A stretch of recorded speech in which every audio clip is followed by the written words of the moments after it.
श्री स्वामी समर्थ. नमस्कार मंडळी, मी मीना तुळसकर. आज मी तुम्हाला साबुदाणे आणि बटाट्याचे अप्पे दाखवणार आहे. चला तर मग बघूया साहित्य.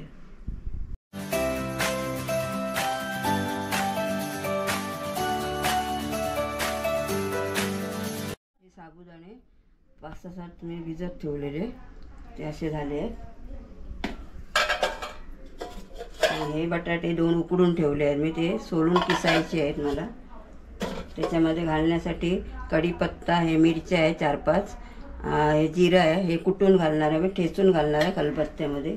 चवीला मीठ घालणार आहे, थोडीशी साखर आणि हे लाल तिखट टाकणार आहे. आणि हे आप्पेमध्ये तूप लावणार आहे आणि ते करणार आहे. आता किसून घेते तोपर्यंत मी बटाटे. हे बघा, हे आता मी किसून घेतले बटाटे सगळे. आणि आता याच्यामध्ये मी मसाला पहिली साखर टाकते. 1 चमचा साखर घेतली आहे पोह्याचे, आपण पोहे खातो त्या चमच्याने. ह्याच्यामध्ये जिरा, मिरची आणि कढीपत्ता हे करून घेतलं, ठेचून घेतलं. जर उपास असेल तर तुम्ही जिरा खात नसेल तर घालायचं नाही. आम्ही पण खात नाही उपासाला, पण आज असं दाखवते म्हणून मी घातलं. पण छान सुगंध येतोय. मीठ घालते चवीपुरतं, 1.5 चमचा. लागलं तर आपण नंतर घालू शकतो.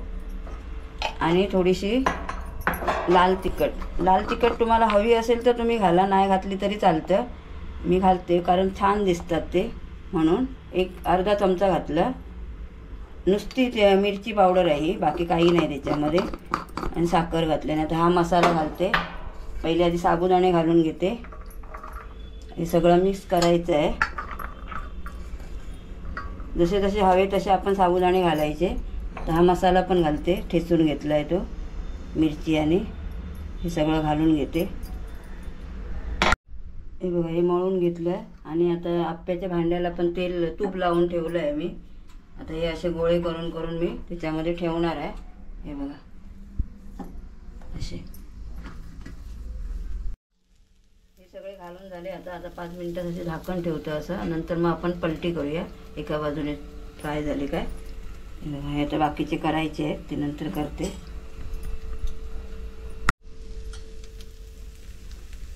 हे बघा, हे परतून मी ठेवले आहे. एका बाजूने परतले. आता दुसऱ्या बाजूने मी 5 मिनिटं ठेवलेले झाकण लावून.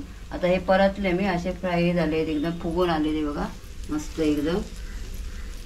अशा प्रकारे दुसऱ्या बाजूने मी 5 मिनिटं ठेवून देते झाकण मारून.